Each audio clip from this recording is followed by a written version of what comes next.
The rain hammered against the windows of Central Hospital like bullets against concrete, each drop a harsh reminder that nothing about this Friday night was going according to plan. I pressed my fingers against my temples, fighting back the headache that had become my constant companion over the past 18 hours. The ICU smelled of antiseptic and desperation, a cocktail I'd grown accustomed to during my 4 years as a nurse here. But tonight the metallic scent of blood seemed thicker, more suffocating. "Montenegro, you're up," Dr. Patel called from behind the nurse's station, not bothering to look up from his tablet. His voice carried that particular exhaustion that came with emergency situations stretching far beyond their expected duration. "Room 314. Auto accident victim. Stable, but needs observation." I rubbed my burning eyes and glanced at the wall clock. 2:30 in the morning.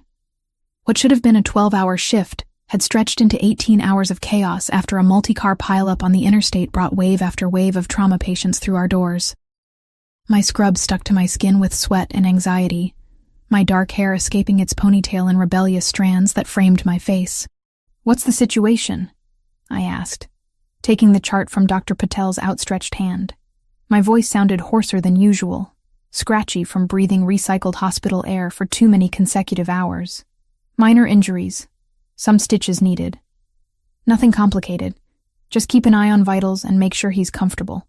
Dr. Patel finally looked up, his expression softening slightly when he noticed the dark circles under my eyes. "After this one, you can head home, Montenegro. You've done enough for tonight." I nodded gratefully, though part of me wondered if I'd even be able to drive safely. My 26-year-old body felt decades older as I made my way down the dimly lit corridor, past rooms filled with patients who'd been luckier than they knew. The fluorescent lights flickered overhead, creating an almost strobing effect that made my exhaustion-induced headache throb harder. Room 314 sat at the end of the hallway, its door slightly ajar. I knocked twice before pushing it open, my mind already running through the routine checks I'd need to perform, but nothing could have prepared me for what waited inside. The scene before me looked like something from a movie rather than a hospital room. 2 men in dark suits stood guard on either side of a hospital bed, their postures rigid as soldiers at attention. Both wore sunglasses despite being indoors at nearly 3 in the morning, their faces expressionless masks that revealed nothing.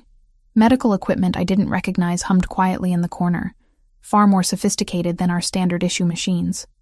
On the bed sat a man who commanded attention without saying a word. Even injured, even vulnerable in a hospital gown that should have diminished his presence, he radiated an authority that made my breath catch in my throat. Dark hair, slightly mussed, framed a face that belonged in Renaissance paintings, sharp cheekbones, strong jawline, eyes the color of winter storms. A white bandage wrapped around his shoulder, stark against olive skin that spoke of Mediterranean heritage, but it was his eyes that stopped me cold.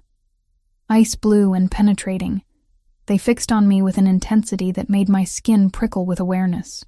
This wasn't the grateful look of a typical patient, or the pain-clouded gaze of someone fighting injury. This was the stare of a predator, calculating and completely alert despite whatever trauma had brought him here.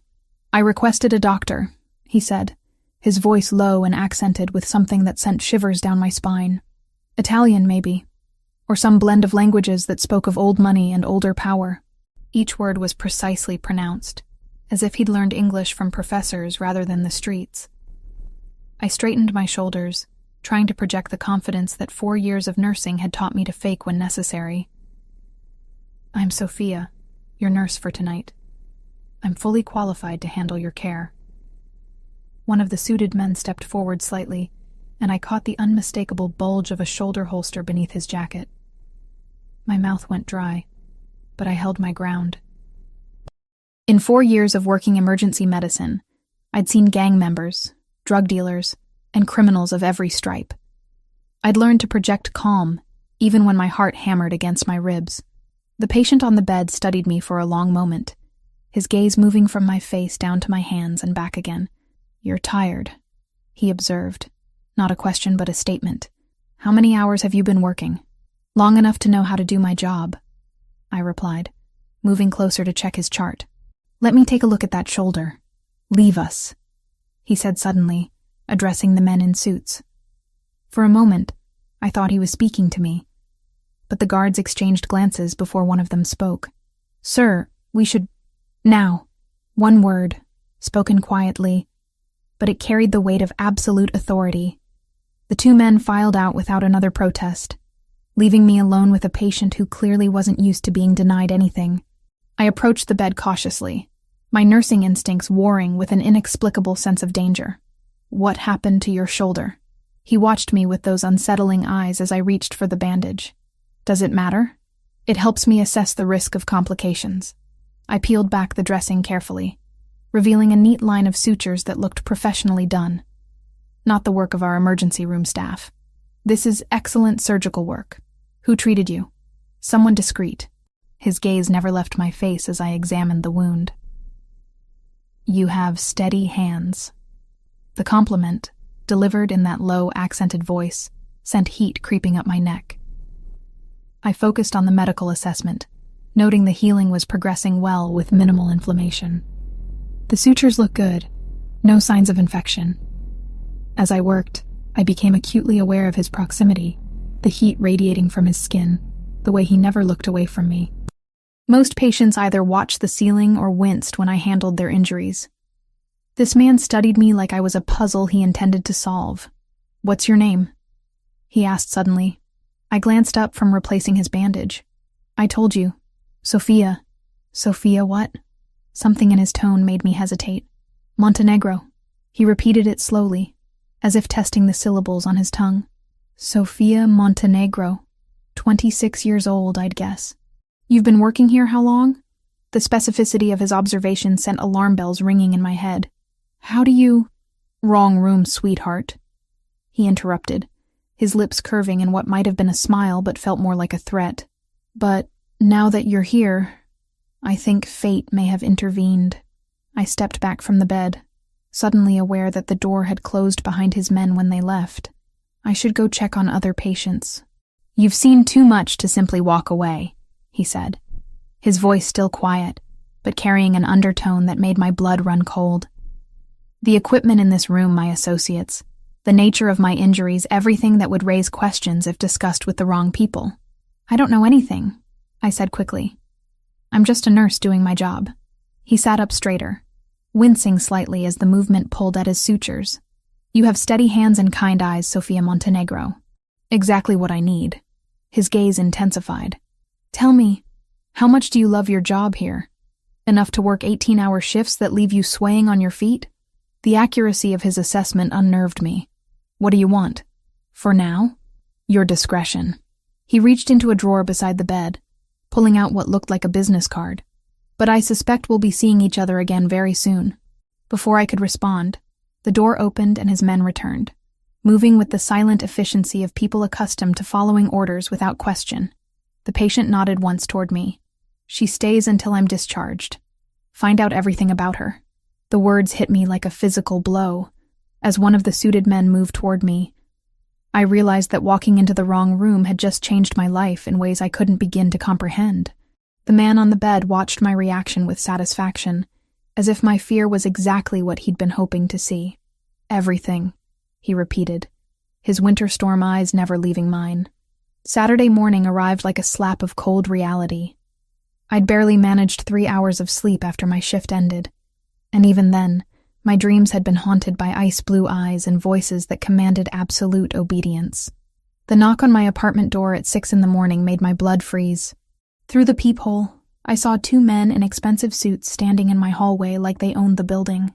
One held a manila envelope, the other kept his hands clasped behind his back, in a pose that screamed military training.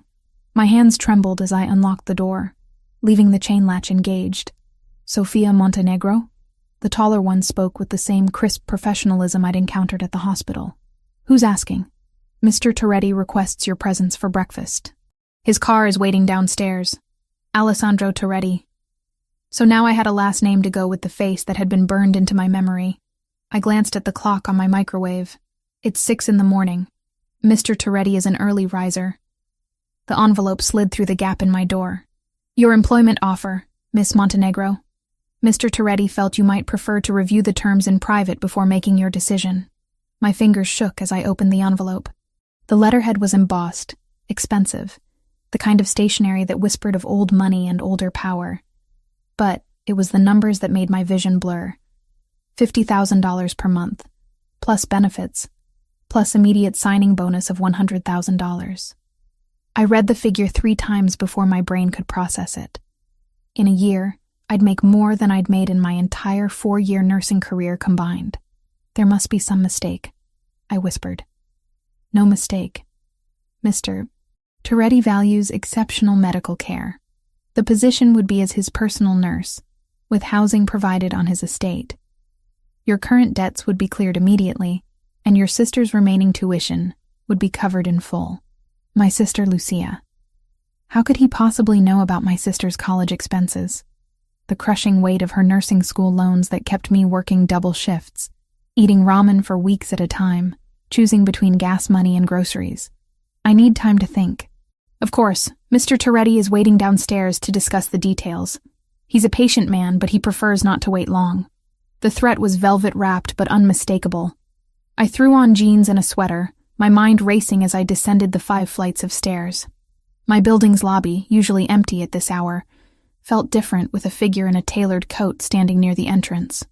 Alessandro Toretti looked like he'd stepped from the pages of a magazine. The hospital gown had been replaced by charcoal wool and Italian leather, his dark hair styled with casual perfection. The shoulder I'd bandaged showed no sign of injury as he turned toward me, those winter storm eyes cataloging my appearance with unsettling intensity. Sophia. My name sounded different in his accented voice, like he was claiming ownership of it. I trust you slept well? Not particularly. A ghost of a smile touched his lips. Neither did I. Shall we? The car waiting outside was a black Mercedes that cost more than I'd make in 2 years.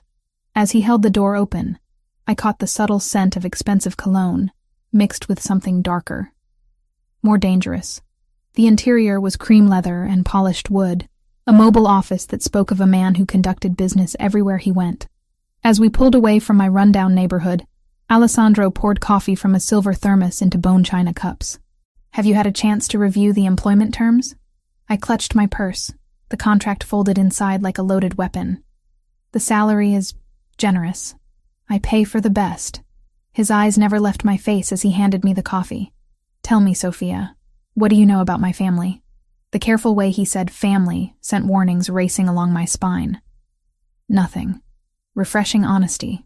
He settled back against the leather seats. The Toretti family has been in business for 3 generations.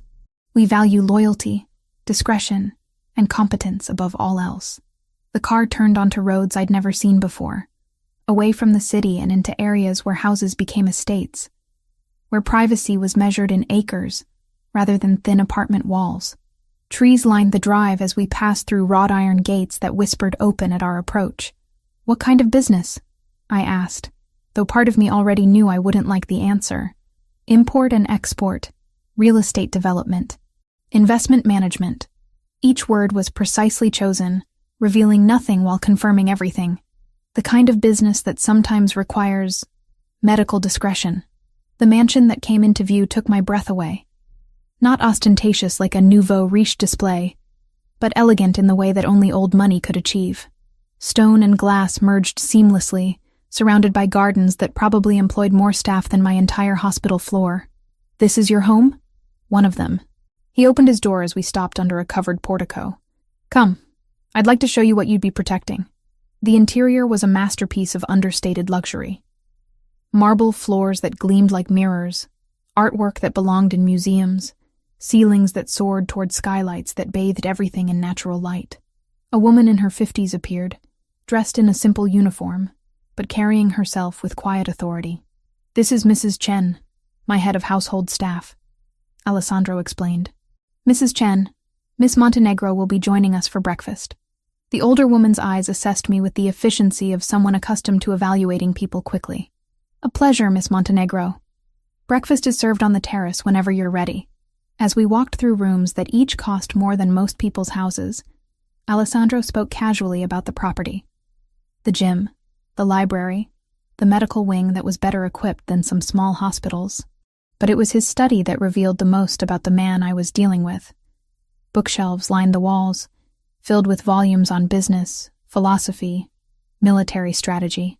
Behind an enormous desk sat a high-backed leather chair that looked like a throne, but it was the photographs that caught my attention, family portraits spanning decades. Men who shared Alessandro's sharp features and calculating eyes. 3 generations, he said, noticing my interest. My grandfather came from Sicily with nothing but ambition and a strong back. My father expanded our reach along the eastern seaboard, and now it falls to me to secure our future. On the terrace, a table had been set with fine china and crystal glasses that caught the morning light like prisms. The view stretched across manicured lawns toward distant mountains, peaceful and serene in a way that made the danger I sensed feel like imagination. Alessandro held out my chair like a gentleman, but his touch at my elbow sent electricity racing up my arm. The position I'm offering comes with certain requirements, Sophia. Absolute discretion being paramount. What exactly would my duties involve? He poured orange juice that probably cost more per glass than I made per hour. General medical care, wound treatment, monitoring health conditions that require privacy. Nothing beyond your current skill set. The way he said privacy made it clear that his medical needs wouldn't be found in any textbook. The salary you're offering is 10 times what I make now. What aren't you telling me? For the first time since I'd met him, Alessandro's expression shifted to something that might have been respect. You're intelligent. Good. Intelligence is a quality I value highly. He set down his glass with deliberate care. 3 families saw cars leaving that hospital room last night, Sophia. You've been marked as someone connected to me, whether you choose to be or not. The breakfast suddenly tasted like ash in my mouth. Marked how? My world operates on perception and reputation. The fact that I allowed you to leave that room alive means something to people who make their living reading between lines. His voice remained calm, conversational, as if he were discussing the weather rather than my potential death sentence. You're safer under my protection than trying to pretend last night never happened. I pushed back from the table, my chair scraping against stone. You're saying I don't have a choice. You always have choices, Sophia. But some choices come with consequences you might not survive. Alessandro stood as well, his height casting a shadow across my face. I'm offering you a solution that benefits us both.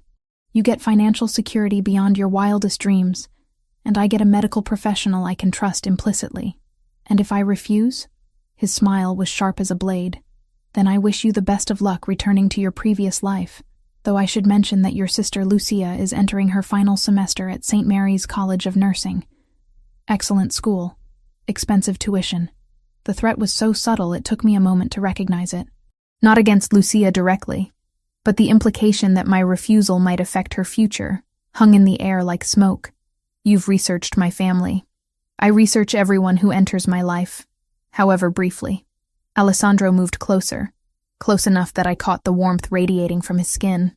You have $47,000 in student debt, Sophia. Your sister has $38,000 remaining on her loans. Your rent is 3 months behind, and you've been living on coffee and whatever you can grab from the hospital cafeteria for the past 2 weeks. Each fact hit like a physical blow. The complete invasion of my privacy.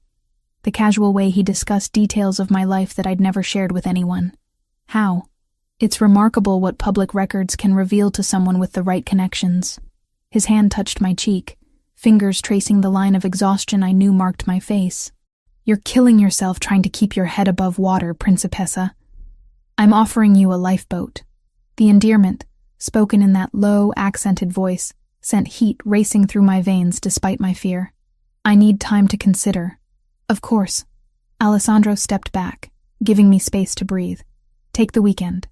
Mrs. Chen has prepared the guest cottage for your use while you decide. Your things have already been moved from your apartment. My mouth fell open. You moved my belongings without permission? I moved them for safekeeping. As I said, you've been marked. Your apartment is being watched by people far less patient than I am. Before I could respond, Mrs. Chen appeared as if summoned by telepathy. Miss Montenegro, if you'll follow me, I'll show you to your quarters. Your sister called to confirm she received the tuition payment. The world tilted beneath my feet. What tuition payment? Alessandro's smile was answer enough. Lucia's final semester. Paid in full, while I'd been eating breakfast and pretending I had choices. Monday morning, Sophia, he said as Mrs. Chen waited patiently. I'll need your answer by Monday morning. as I followed the housekeeper toward what would either become my salvation or my beautiful prison. I realized that Alessandro Toretti hadn't been offering me a job at all. He'd been informing me of my new reality. Monday morning arrived with the weight of an ultimatum hanging over my head like a sword. I'd spent the weekend pacing the guest cottage, a luxurious space that felt more like a gilded prison with its marble countertops and silk curtains. The irony wasn't lost on me that I was debating my future, while surrounded by more luxury than I'd seen in my entire 26 years. At precisely 7 o'clock, there was a soft knock on the cottage door. Not the demanding pound I'd expected, but the polite rap of someone who didn't need to force entry because they already owned everything inside. Mrs. Chen stood on the threshold, her expression neutral, but her eyes kind. "Good morning, Miss Montenegro. Mr. Toretti requests that you join him for breakfast. I haven't made my decision yet. He's aware of that. He simply wishes to discuss the morning routine you would follow, should you accept his offer." The careful way she phrased it made it clear that refusing wasn't truly an option. I'd already learned that Alessandro Toretti was a man who preferred the illusion of choice to outright coercion, but the end result was the same. I dressed carefully in jeans and a sweater from my hastily packed belongings, trying to project confidence I didn't feel. The main house was already humming with quiet activity servants moving through corridors with the efficiency of people who understood that their employer valued competence above all else.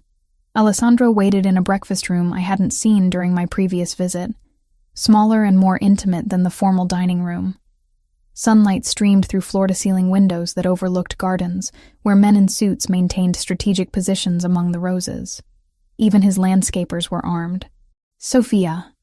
He rose as I entered, that simple courtesy somehow more unsettling than if he'd remained seated.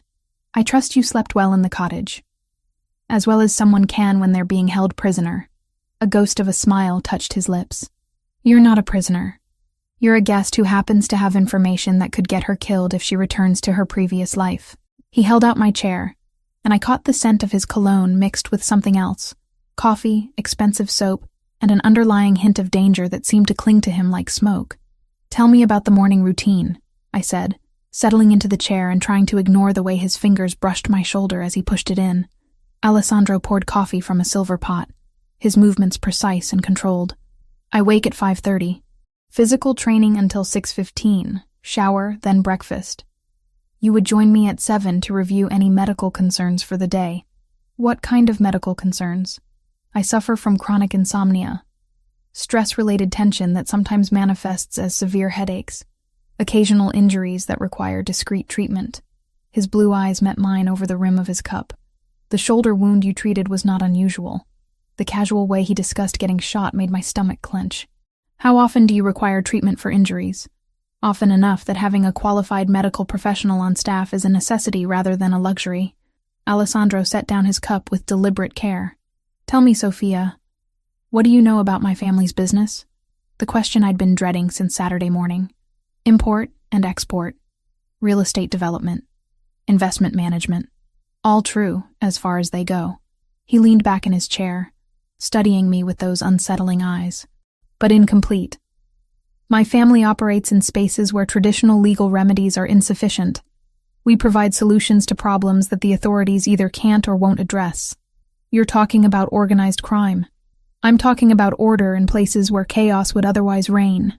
Alessandro's voice remained calm, conversational, as if we were discussing the weather rather than illegal activities. 3 generations of Torettis have built something that provides stability and prosperity for hundreds of families. That kind of legacy requires certain practical approaches to problem solving.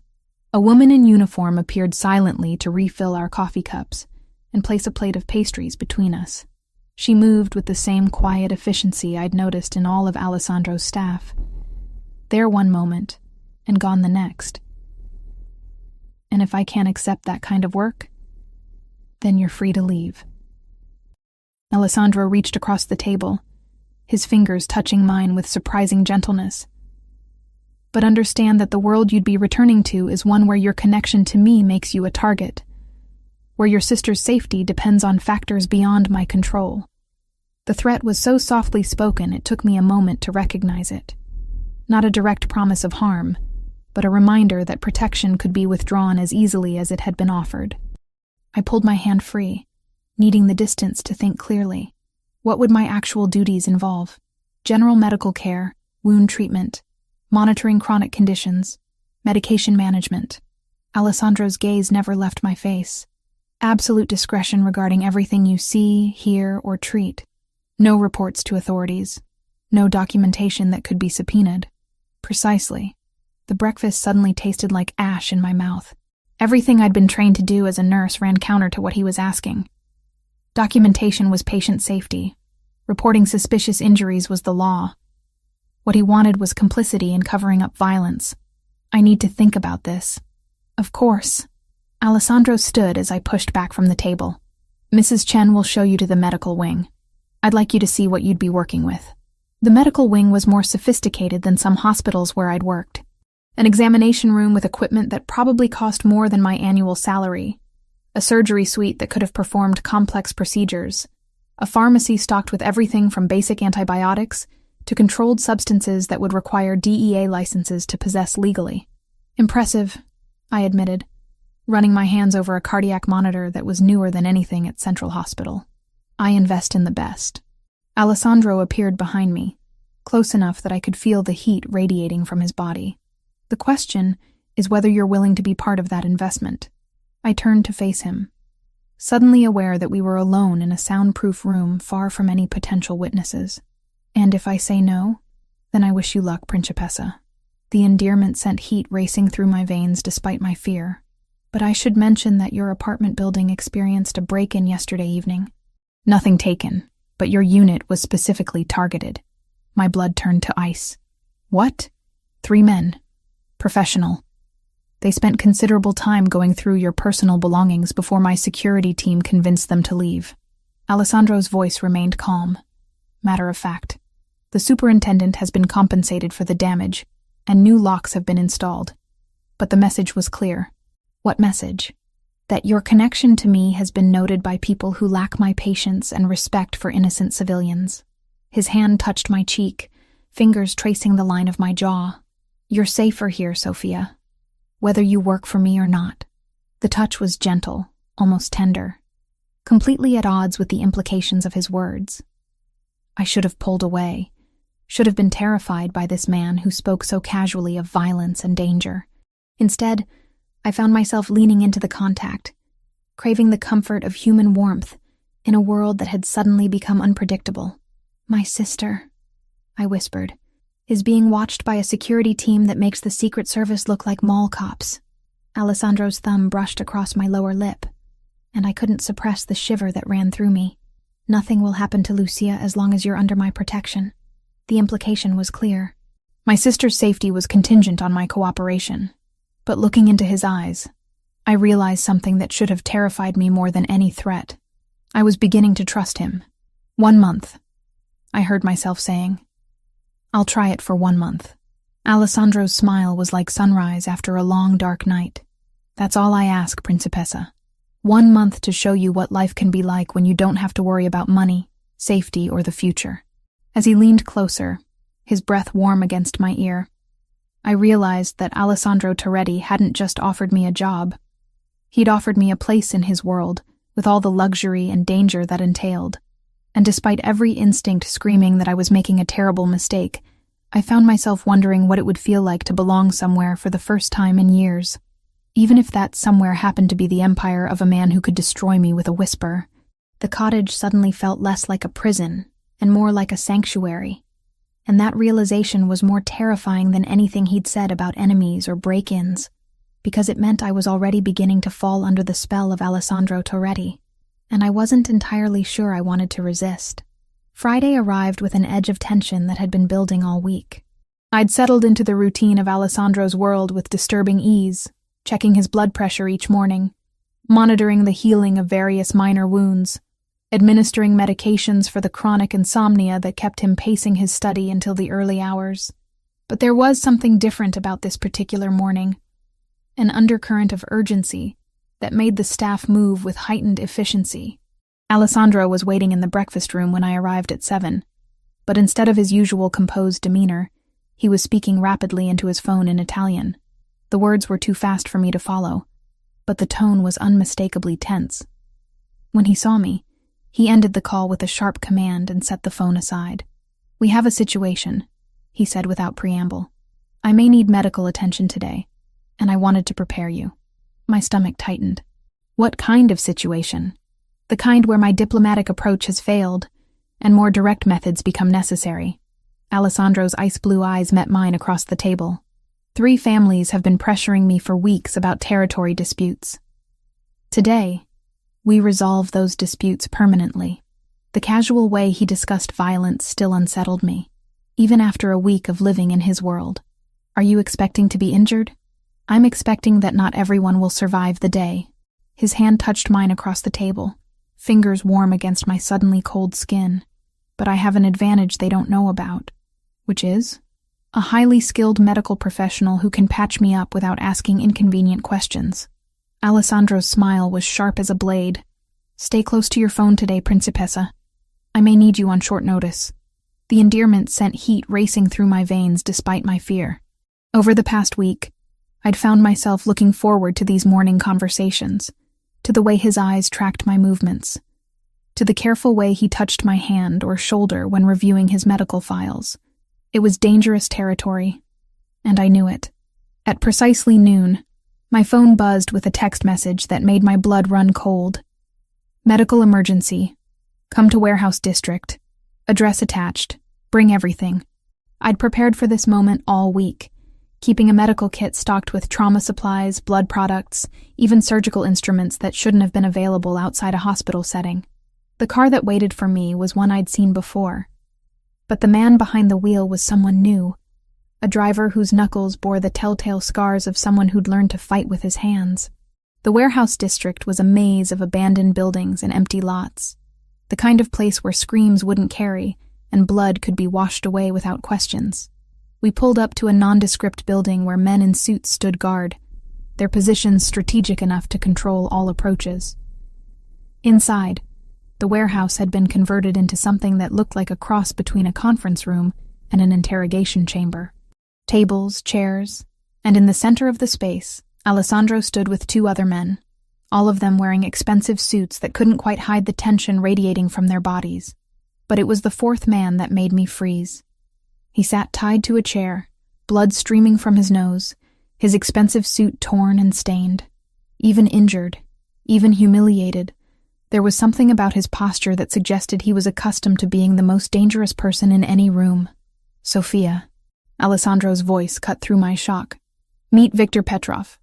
He's the reason your apartment was broken into last week." The Russian accent was thick when Petrov spoke, his words slurred by what was obviously a broken jaw. "So this is the little nurse who has captured Alessandro's attention. Pretty thing. I can see the appeal." Alessandro moved with fluid grace, his fist connecting with Petrov's temple hard enough to snap the man's head sideways. "You'll speak respectfully of my medical staff, or you won't speak at all." The casual violence should have horrified me. Instead, I found myself studying Petrov's injuries with clinical detachment, cataloging the damage and mentally reviewing treatment protocols. When had I become someone who could watch a man being tortured and think only of medical procedures? "The photographs," Alessandro continued, his voice conversational despite the circumstances. "The ones your men took of Sophia at the hospital, at her apartment, following her to work. I'd like to know who else has seen them." Petrov spat blood onto the concrete floor. "Many people. Insurance, you might say." Alessandro's expression didn't change, but I saw the subtle shift in his stance, the way his shoulders tensed. "How many people, Victor?" "Enough that killing me solves nothing. The girl is marked, Toretti. She belongs to my organization now, whether she knows it or not." The words hit me like a physical blow. Marked. Belonged to them. I'd known intellectually that my connection to Alessandro put me in danger, but hearing it spoken so casually made it real in a way that turned my knees to water. Alessandro moved closer to where I stood, his hand finding the small of my back in a gesture that was both protective and possessive. "Nobody owns Sofia Montenegro except Sofia Montenegro. But since you seem to have forgotten how respect works, let me remind you." What happened next was swift and brutal. Alessandro moved with the efficiency of someone who'd learned violence as a survival skill, his hands finding pressure points that dropped Petrov into unconsciousness without causing permanent damage. Professional, controlled, terrifying. He'll wake up in a few hours with nothing more than a headache, Alessandro said, straightening his suit jacket as if he'd been discussing the weather. But the message will be clear to anyone watching. I stared at the unconscious man, my medical training warring with the reality of what I'd just witnessed. Is he going to be all right?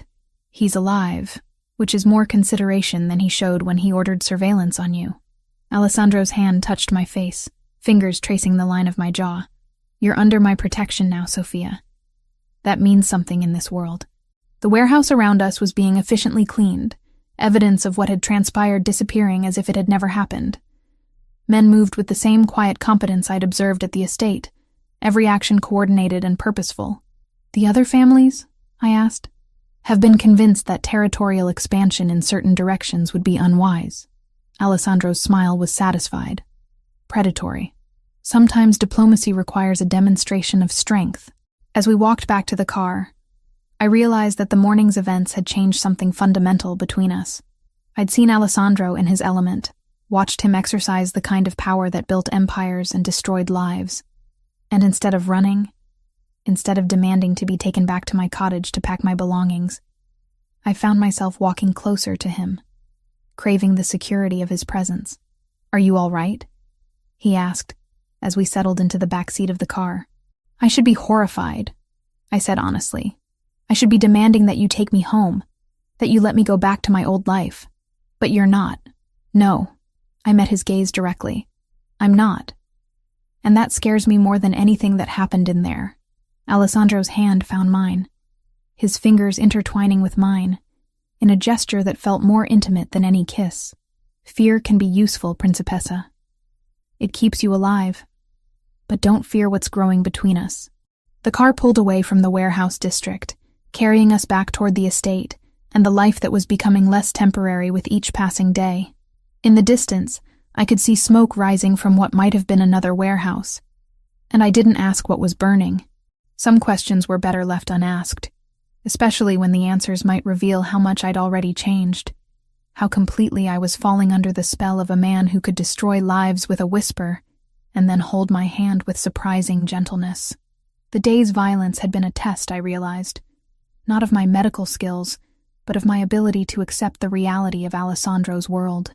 And despite every instinct that should have been screaming warnings, I'd passed that test with flying colors, which meant I was in far more danger than I'd ever imagined, because the greatest threat wasn't from his enemies. It was from the way I was beginning to feel about the man who claimed to be protecting me. Monday morning arrived with a weight I hadn't expected. I'd been living at Alessandro's estate for over 2 weeks now, and what had started as a temporary arrangement was beginning to feel disturbingly permanent. The luxury no longer impressed me. Instead, it had become the backdrop for a life I barely recognized as my own. But it was what I discovered that Monday that shattered any illusions I still harbored about the man I was falling for. Alessandro was in meetings all morning, closeted in his study with men whose expensive suits couldn't quite hide the hardness in their eyes. I'd been given strict instructions to stay in the medical wing, reviewing inventory and updating protocols, but restlessness drove me to explore areas of the mansion I hadn't yet seen.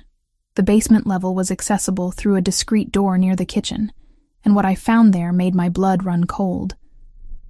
It wasn't just a wine cellar or storage area, it was a command center that rivaled anything I'd seen in spy movies.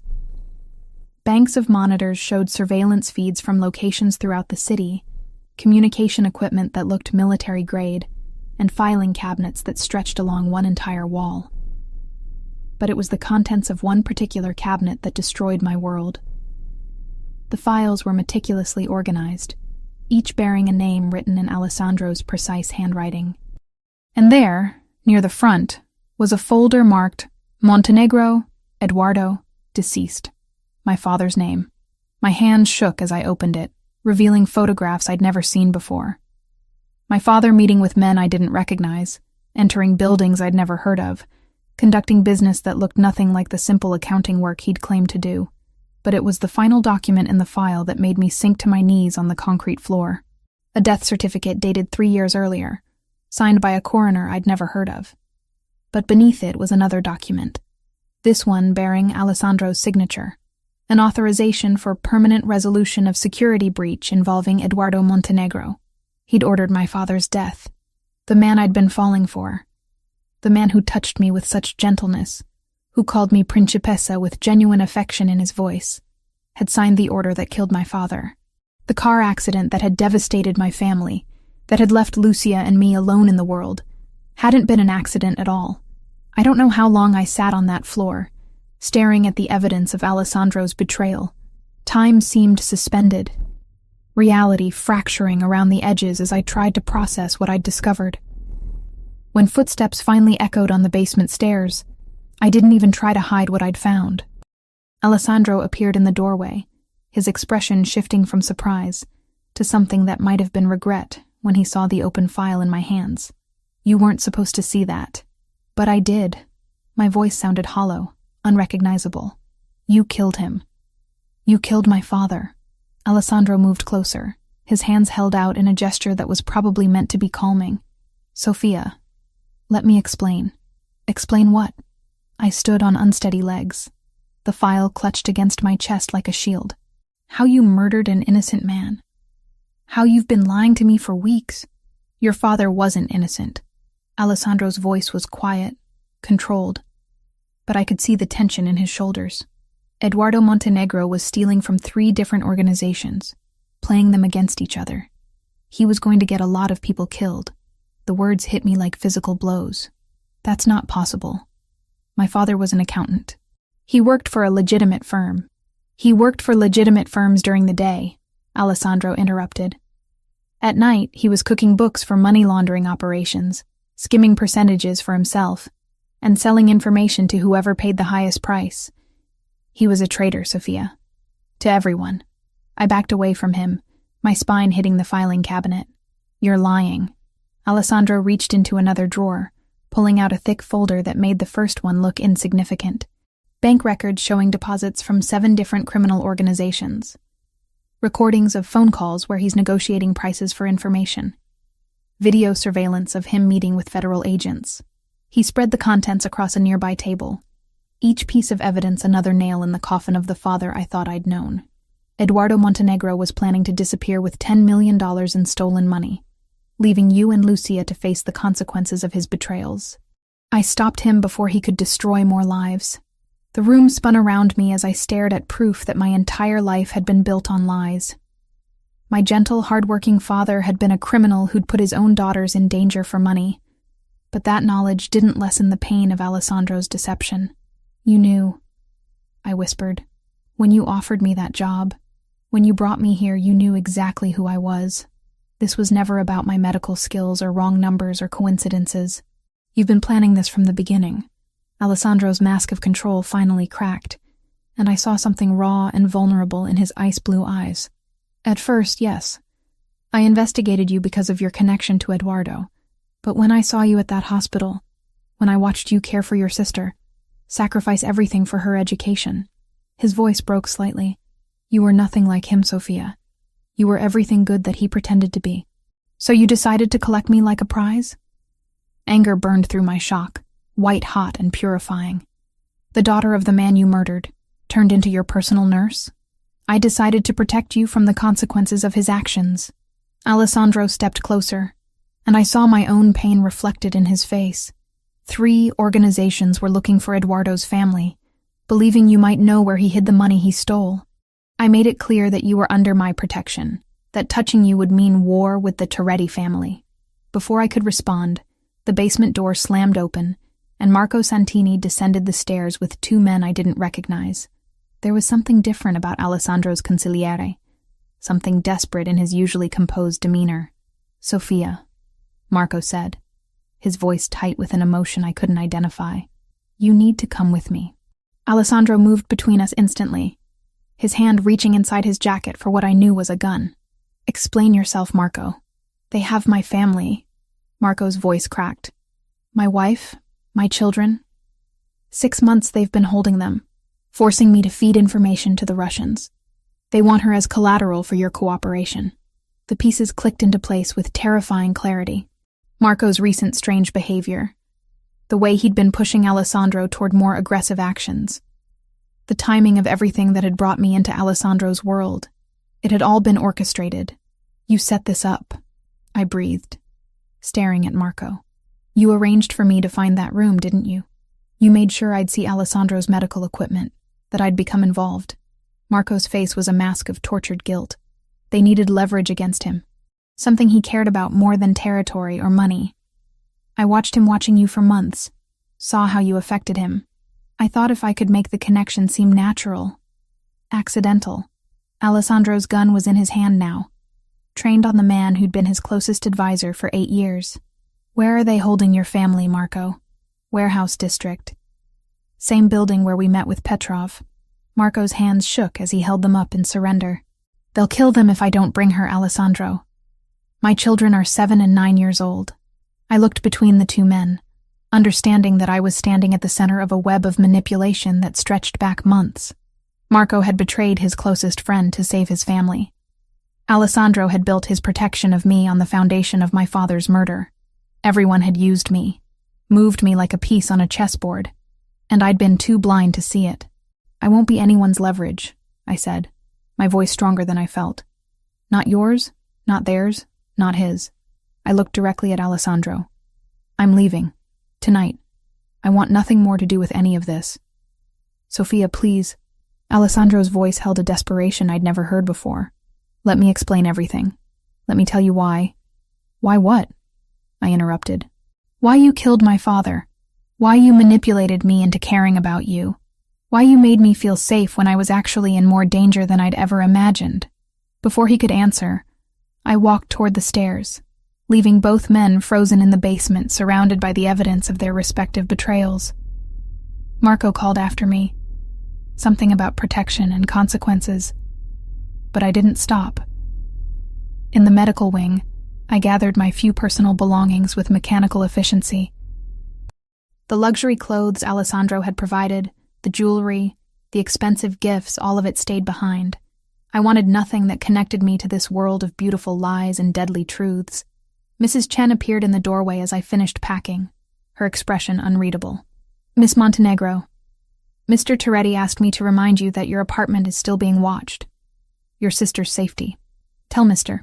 Toretti that I'll take my chances with his enemies rather than stay under the protection of my father's murderer, I said, shouldering my bag. And tell him that if anything happens to Lucia, I'll make sure every law enforcement agency in the country knows exactly where to find him. As I walked toward the front door, I could hear raised voices from the basement. Alessandro and Marco arguing about strategy and family and consequences. But their problems were no longer mine. I'd been Sophia Montenegro, daughter of a man I thought was a saint. Then I'd been Sophia Montenegro, nurse to a dangerous criminal. Now I was just Sophia Montenegro, a woman who'd learned that love built on lies was more dangerous than any enemy. And I was walking away from both the man who'd killed my father and the twisted world that had nearly consumed me. The night air felt like freedom as I stepped outside the mansion's gates, even though I knew it might also be signing my death warrant. But for the first time in weeks, I was making a choice that was entirely my own. 24 hours of freedom had been enough to remind me why I'd accepted Alessandro's protection in the first place. The motel room I'd rented with my last $300 had broken locks, stained carpets, and windows that didn't quite close properly. But worse than the squalid surroundings were the men in dark cars who'd appeared outside within hours of my arrival. I wasn't naive enough to believe they were Alessandro's people. These men had a different energy, something colder and more brutal than the disciplined professionalism of the Toretti family soldiers. When I'd tried to leave for food that afternoon, one had followed me to the corner store, standing close enough that I could smell the cigarettes on his breath and see the scar running from his temple to his jaw. "Pretty little nurse," he'd said in accented English that made my skin crawl. "You are very far from home, da?" I'd bought a package of crackers and a bottle of water with trembling hands, my mind racing through escape routes that all led nowhere. By evening, I understood that Alessandro had been right about one thing: my connection to him had marked me in ways that wouldn't disappear, simply because I'd walked away from his protection. The knock on my motel room door at 9 p.m. was soft, but persistent. Different from the aggressive pounding I'd expected from the Russian surveillance team. When I peered through the grimy peephole, I saw a figure I didn't recognize, a woman with silver-streaked black hair and kind eyes that reminded me of Mrs. Chen. "Who is it?" I called through the door. "My name is Rosa Benedetti. Marco Santini sent me." Marco's name sent ice through my veins. The man who'd betrayed Alessandro, who'd manipulated me into becoming leverage against the only person who'd ever truly protected me. But something in the woman's voice made me crack the door open, leaving the chain latch engaged. "What do you want?" Rosa held up her hands, showing they were empty. "To give you information that might save your life. And Alessandro's." Against every instinct screaming at me to keep the door locked, I let her inside. She moved with the careful efficiency of someone accustomed to dangerous situations, checking the windows and door locks before settling into the room's single chair. "You must be wondering why Marco would send help," she said, her accent carrying hints of old-world Italy. "The truth is, he didn't. I am here because I have been watching his family situation for months, and tonight, events have escalated beyond anything he anticipated. I don't understand." Rosa reached into her purse, withdrawing photographs that made my stomach lurch. A woman with dark hair and terrified eyes, 2 children who couldn't have been older than 10, all of them chained in what looked like a warehouse basement. "Marco's wife and children," Rosa explained. "The Russians have been holding them for 6 months, forcing Marco to feed them information about Alessandro's operations. But they were never planning to release them. Tonight, they gave Marco a final ultimatum: either deliver you to them or watch his family die on live video." The room spun around me as the implications sank in. "He's going to betray Alessandro again. He already has." Rosa's expression was grim. 2 hours ago, Marco told the Russians about Alessandro's location, his security protocols, his medical condition. "They are planning a coordinated attack on the estate tonight, designed to capture both you and Alessandro. But I'm not there anymore. Which is why Marco is now trying to convince Alessandro to meet with him away from the estate's security. He believes if he can deliver Alessandro alone, they might spare his children." Rosa leaned forward. "He is wrong. The Russians plan to kill Marco's family regardless. They have no intention of leaving witnesses." I pressed my hands to my face, trying to process the nightmare that my life had become. "Why are you telling me this? Who are you?" "I am Marco's sister. I've been trying to find his family for months, following the Russians, mapping their operations." Rosa's voice hardened. "Tonight, I located where they are being held. It is a warehouse in the industrial district, the same location where Alessandro met with Viktor Petrov last week." The pieces clicked into place with terrifying clarity. They're using the same location because they know Alessandro has intelligence about its layout. Precisely. They want him to walk into familiar territory where he believes he has advantages. But they have modified the building, added new security measures, turned his knowledge against him. Rosa stood, moving to the window to check the street below. "The men watching you are not just surveillance, Sophia. They are waiting for orders to take you. Marco promised to deliver you before midnight, and when he cannot, they will simply collect you themselves." My phone buzzed with a text message that made my blood freeze. "Unknown number. Message in broken English. 1 hour. Come willing, or we take by force. Your choice." "They know where I am," I whispered. "They have known since you arrived. The question is whether you are going to let Marco's family die while you hide in this room, or if you are going to help me save them and warn Alessandro before he walks into a trap." The moral weight of the choice settled on my shoulders like a lead blanket.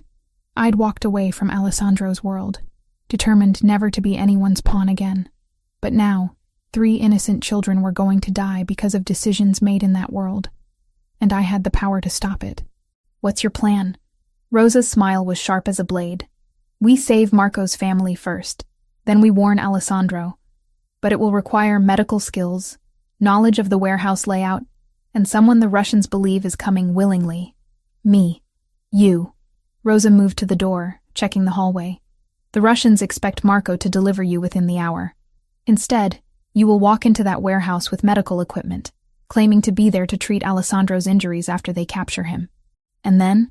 Then we prove that sometimes the best way to win a war is to be exactly as ruthless as your enemies expect, but twice as smart." As I gathered my medical supplies and prepared to walk back into the world I'd tried to escape, I realized that Rosa was offering me something I'd never had before. The chance to be a true partner rather than a protected possession. Not Alessandro's Principessa or Marco's leverage, but Sofia Montenegro making her own choices about who lived and who died. The Russian surveillance team followed us as we left the motel, just as Rosa had predicted. But they kept their distance, believing I was finally coming willingly to the trap they'd set.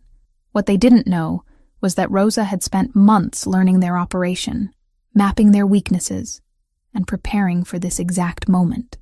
As we drove through the industrial district toward the warehouse where 3 children waited to die, and Alessandro walked unknowingly into an ambush, I understood that this was my real choice, not between safety and danger, but between being a victim of other people's decisions, or becoming someone who shaped the outcome herself.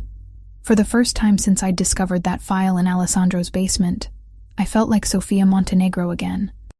Not the daughter of a murdered criminal or the prized possession of a mafia boss, but a woman with steady hands and the courage to use them when lives hung in the balance. The warehouse district at midnight looked like something from a noir film, all shadows and industrial decay lit by sparse streetlights that created more darkness than illumination. Rosa had mapped the building's modifications over the past week, and her intelligence was terrifyingly comprehensive. The Russians had turned the space into a fortress, with new steel reinforcement, electronic surveillance, and strategic choke points designed to funnel intruders into killing zones. But they hadn't counted on someone walking in the front door. I clutched my medical bag tighter as Rosa and I approached the main entrance, my heart hammering against my ribs with each step. The plan was audacious in its simplicity. I would present myself as Alessandro's personal medical staff, claiming to be there to treat him after his capture. Rosa would slip in through the service entrance she'd identified during her reconnaissance. 2 guards flanked the main door, both carrying assault rifles with the casual familiarity of men who'd used them often. They straightened as we approached, their eyes tracking our movement with predatory attention. "You are the nurse?" The larger one spoke with a thick Russian accent, his English carefully pronounced but heavily inflected. "Marco Santini. He said you would come." "I'm here to provide medical treatment," I replied, forcing my voice to remain steady. "I understand there may be injuries that require immediate attention." The second guard spoke rapidly into a radio, receiving confirmation before stepping aside. "Boss wants to see you first. Leave bag here." "The medical supplies stay with me," I said, channeling every ounce of authority I'd learned from years of dealing with difficult patients and demanding doctors. "If you want professional medical care, you don't separate a nurse from her equipment." The guards exchanged glances before the first one shrugged. "Dmitri will escort you. Try nothing stupid, little nurse. Many people die tonight if you cause problems." Inside, the warehouse had been transformed into something that resembled a military command center. Banks of monitors showed various angles of the surrounding streets, while armed men positioned themselves at strategic intervals throughout the space. In the center, a man I recognized from surveillance photos as Viktor Petrov sat behind a table laden with communication equipment. But it was what I saw in the far corner that made my blood run cold. Marco's family, 3 figures huddled together in a makeshift cage, the woman and children barely visible in the shadows. They were alive, but their posture spoke of weeks of captivity and terror. "The famous Sofia Montenegro," Petrov said without looking up from his monitors. "Marco has told us so much about you. How you turned Alessandro Toretti from a calculating businessman into a lovesick fool. I'm here to provide medical treatment," I repeated. "Nothing more." "Oh, but you are so much more than that, little nurse." Petrov finally raised his eyes to meet mine, and I saw the cold intelligence that had built his criminal empire. "You are the key to breaking a man who has never shown weakness, never compromised, never allowed emotion to cloud his judgment." Before I could respond, alarms began blaring throughout the building. Red lights flashed as voices shouted in Russian, and suddenly the warehouse erupted into controlled chaos. On the monitors, I could see vehicles approaching from multiple directions, black SUVs and tactical trucks moving with military precision. "Alessandro," Petrov breathed, his expression shifting from satisfaction to something approaching respect. 30 minutes early and coming from directions we did not anticipate. The man learns quickly, but as I watched the feeds, I realized Alessandro wasn't just arriving early, he was arriving in force. The vehicles weren't approaching cautiously. They were racing toward the building with the kind of speed that spoke of assault rather than negotiation, and there were far more of them than Petrov had expected. "Sir," one of the Russian soldiers called out. "Perimeter teams report at least 40 vehicles. This is not a negotiation force." Petrov's face darkened as the implications became clear. He knows about Marco's betrayal. This is not rescue. This is war. The first explosions came from the warehouse's east wall, precisely placed charges that blew strategic holes in the building's structure. Through the smoke and debris, figures in tactical gear poured through the breaches with professional efficiency. But these weren't Alessandro's usual suited soldiers. These were men who moved like military special forces, armed with equipment that spoke of serious preparation. "How many men does he have?" Petrov demanded, watching his defensive positions come under coordinated assault. "More than us," came the grim reply from one of his lieutenants. In the chaos, I saw my opportunity. While the Russians focused on repelling Alessandro's attack, I moved toward the corner where Marco's family was held. The cage was secured with electronic locks, but I'd spent enough time in Alessandro's medical wing to recognize the access panel design. Rosa appeared beside me like a ghost, having used the assault to slip inside unnoticed. "The lock system is connected to the main power grid," she whispered.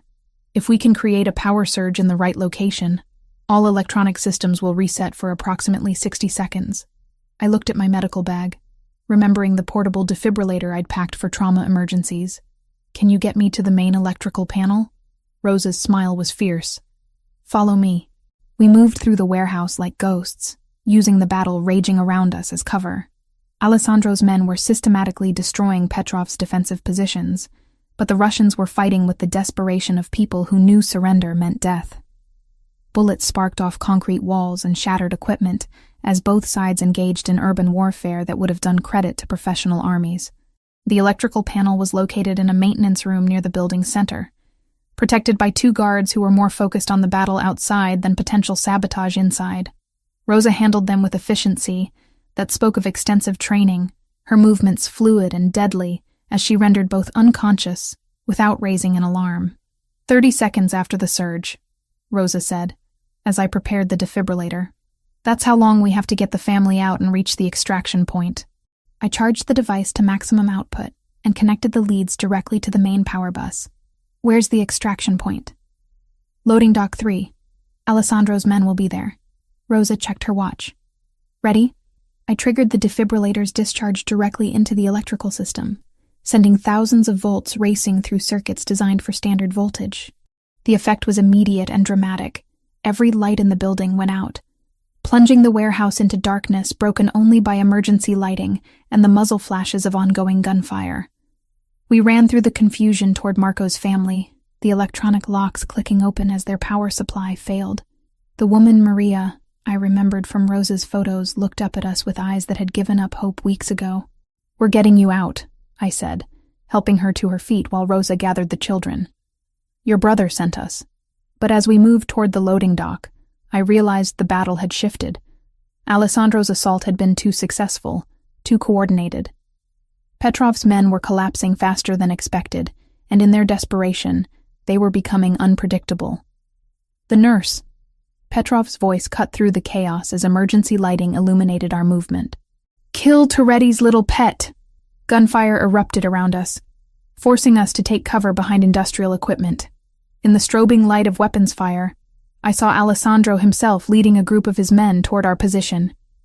Even in tactical gear, even in the middle of a firefight, he moved with that same controlled grace I'd watched him use to intimidate enemies, and gentle enough to comfort me after nightmares. Our eyes met across the warehouse floor, and for a moment, the battle seemed to pause. Then Petrov appeared behind him, pistol raised toward Alessandro's unprotected back. I moved without thinking, my medical training taking over. The scalpel from my bag flew with the precision of someone who'd spent years making exact incisions, catching Petrov in the throat with surgical accuracy. He dropped without a sound, his weapon clattering across the concrete floor. Alessandro spun toward the sound, saw Petrov's body, then looked back at me with an expression that contained surprise, admiration, and something deeper that I wasn't ready to name. "The family," I called over the diminishing gunfire. "They're safe." But even as Alessandro's men secured the warehouse, Even as Rosa reunited with her brother's wife and children, I realized that everything had changed again. I'd just killed a man to protect Alessandro. Not in self-defense, not in the heat of panic, but with cold medical precision because I couldn't bear to watch him die, which meant that despite everything I'd discovered about my father, despite every lie and manipulation, despite my determination to walk away from his world, I was still completely, irrevocably in love with Alessandro Toretti, and judging by the way he was looking at me as he crossed the warehouse floor, stepping over the bodies of his enemies to reach me, he knew it too. The war was over. But the real battle for our future was just beginning. 3 months after the warehouse battle, I stood in front of a mirror in what had once been the guest cottage and was now officially my home, adjusting the silk dress that Alessandro had chosen for tonight's dinner. The reflection staring back at me was someone I barely recognized. The exhausted, frightened nurse who'd stumbled into the wrong hospital room had been replaced by a woman who moved with quiet confidence through a world of power and violence. The physical changes were obvious. The dark circles under my eyes had disappeared, replaced by the glow that came from regular meals, proper sleep, and the kind of security I'd never known existed. But the deeper transformation was something that showed in my posture, in the way I held my head, in the casual efficiency with which I now handled medical emergencies that would have once left me shaking. A soft knock interrupted my thoughts. "Come in." Alessandro entered, and even after 3 months of waking up beside him, the sight of him in a perfectly tailored tuxedo still made my breath catch. He moved with that same controlled grace I remembered from our first meeting, but now there was something different in his eyes when he looked at me. The calculating assessment had been replaced by something warmer, more possessive, more real. "You look beautiful, Principessa," he said, crossing the room to stand behind me. His hands settled on my shoulders, fingers tracing the line of my collarbone with familiar intimacy. "Are you ready for tonight?" Tonight was the official dinner to introduce me to the heads of the other families, the formal acknowledgement of my position as Alessandro's partner in both life and business. Over the past 3 months, I'd slowly been integrated into the operational side of the Toretti empire, starting with the medical facilities and expanding into the legitimate businesses that formed the public face of the organization. "Ready as I'll ever be," I replied, leaning back against the solid warmth of his chest. "Are you sure about this, Alessandro? There's still time to change your mind, to keep things unofficial." His arms circled my waist, pulling me closer. "I've never been more certain of anything in my life. You saved my life, Sophia. You saved Marco's family. You eliminated the Russian threat when you killed Petrov." His lips brushed against my ear. "You're not just my medical advisor anymore, you're my equal partner in everything." The word equal sent warmth through me. It had taken 3 months of careful negotiation and gradual trust building, but Alessandro had slowly ceded real authority to me. I now oversaw all medical operations for the family, managed the legitimate healthcare businesses that served as fronts for money laundering, and had a vote in strategic decisions that affected the organization's future. But more than that, I'd found my purpose in ways I'd never expected. The network of clinics we'd established served both the criminal world and the legitimate community, providing healthcare to people who couldn't afford it elsewhere. I was still saving lives, just not in the way I'd originally imagined. "Mrs. Chen says the other families have already arrived," Alessandro continued, his reflection meeting mine in the mirror. "Don Marco from Chicago, the Costellos from Philadelphia, even the Yakuza representatives from the West Coast." I turned in his arms, studying the face I'd grown to love despite everything he represented. "And they'll accept me? They'll accept what I tell them to accept." Alessandro's voice carried that edge of authority that had once terrified me and now provided comfort. "But Sophia, you need to understand what tonight means. Once this dinner happens, once you're formally recognized as my partner, there's no going back to your old life. Ever." I reached up to straighten his bow tie, a gesture that had become automatic over the past months. "I walked away from my old life the night I chose to save you instead of running. The night I chose to become someone who could kill when necessary, instead of just heal." Alessandro caught my hands, bringing them to his lips to press kisses against my palms. "No regrets?" I thought about that question as we walked through the mansion toward the main dining room. No regrets about the luxury that surrounded me now. the security that meant I never had to worry about money or safety again. No regrets about the work I was doing, the lives I was saving through our network of medical facilities. No regrets about falling in love with a man who would destroy anyone who threatened me. But there were complexities I was still learning to navigate. The weight of authority that came with making life and death decisions for an organization that employed hundreds of people. The careful balance between the legitimate businesses and the criminal activities that funded them. The knowledge that my hands, which had once only been used for healing, were now capable of violence when necessary. The main dining room had been transformed for tonight's gathering. Crystal glasses caught the light from chandeliers that probably cost more than most people's houses, while the table had been set with china that belonged in museums. But it was the guests that commanded attention, 12 men and 3 women, who represented the most powerful criminal organizations on the East Coast. Alessandro's hand found the small of my back as we entered, a gesture of both support and possession. Conversations quieted as attention focused on us, and I felt the weight of assessment from people who were accustomed to evaluating threats and opportunities with surgical precision. "Gentlemen, ladies," Alessandro said, his voice carrying easily through the room. "I'd like you to meet Dr. Sofia Montenegro, my partner in all business matters, and the woman who will be taking over medical operations for our collective interests." The title doctor was a strategic choice we'd made together. While I wasn't technically a physician, my expanded role in the organization's medical networks justified the upgrade, and it carried more authority in rooms like this than nurse would have. Don Marco Castellano, a man in his 70s whose reputation for ruthlessness was legendary, rose from his seat. "Miss Montenegro, your reputation precedes you. Alessandro tells us you eliminated Viktor Petrov personally." "The situation required immediate action," I replied, keeping my voice steady and professional. Mr. Petrov posed a direct threat to organizational stability. Something that might have been approval flickered in the old man's eyes. Spoken like someone who understands business necessities. "Welcome to the family, Dr. Montenegro." The dinner that followed was an education in power dynamics that no medical school could have provided. Conversations flowed between legitimate business concerns and thinly veiled discussions of territorial disputes, while I found myself contributing insights about healthcare regulations that could affect money laundering operations and medical infrastructure that could serve multiple organizational needs. But it was during dessert that the real test came.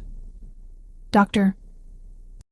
Montenegro," said Elena Yakuza, one of the few other women in the room and someone whose delicate appearance masked a reputation for extraordinary violence. "There are rumors that you were reluctant to join this life, that Alessandro had to convince you to accept your current position." The room went quiet, everyone understanding that this was more than casual conversation. Elena was testing whether I was truly committed to this world, or still harboring thoughts of returning to civilian life. "Mrs. Yakuza," I replied, meeting her gaze directly. 3 months ago, I was a hospital nurse working double shifts to pay my sister's college tuition. Tonight, I'm sitting at a table with the most powerful people on the Eastern Seaboard, with the authority to make decisions that affect thousands of lives. I paused, letting the weight of my next words settle. Reluctance and commitment aren't mutually exclusive. The question isn't whether I chose this life willingly, but whether I've proven myself worthy of the trust you're all placing in me. Elena's smile was sharp as a blade. "And have you? Ask the 47 doctors and nurses now employed in our medical network. Ask the 3,000 patients who've received treatment in our clinics this quarter. Ask Viktor Petrov." I kept my voice calm, professional. "Oh, wait. You can't ask him. He's dead." The laughter that followed was genuine, breaking the tension and signaling acceptance in ways that no formal vote could have achieved. But it was Alessandro's expression that mattered most to me. The pride and satisfaction in his eyes, as he watched me hold my own in a room full of people who could order deaths with a whisper. Later, as the guests departed and we stood on the mansion's front steps, watching their motorcades disappear into the night, Alessandro pulled me close against the evening chill. "How do you feel?" he asked. "Like Sofia Montenegro just officially died," I replied honestly, "and Dr. Sofia Toretti was born." Alessandro's sharp intake of breath told me he'd caught the significance of the name change I'd implied. We hadn't discussed marriage formally, but tonight had made it clear that our partnership was permanent in ways that went beyond business arrangements. Sofia Toretti. he repeated, testing the sound of it. I liked the way that sounds. As we walked back into the mansion that had become home, past the medical wing where I'd save lives tomorrow, and the study where I'd help plan operations that might end them, I realized that I'd found something I'd never known I was looking for. Not just love, not just security, but purpose that used every part of who I was, the healer, the protector, the woman capable of both infinite compassion and necessary violence. The girl who'd entered the wrong hospital room 6 months ago was gone forever. In her place stood someone who could walk between worlds, who could save lives in the morning and eliminate threats in the evening, who could be both Alessandro's equal partner and his greatest strength. I'd found my place in his darkness, and he'd found his light in my healing hands. Together, we'd built something that was greater than either of us alone, an empire that balanced violence with mercy, power with responsibility, love with the kind of loyalty that could withstand anything the world threw at us. And as Alessandro's arms tightened around me in our bedroom, in our home, in our shared future, I knew with absolute certainty that this was exactly where I belonged.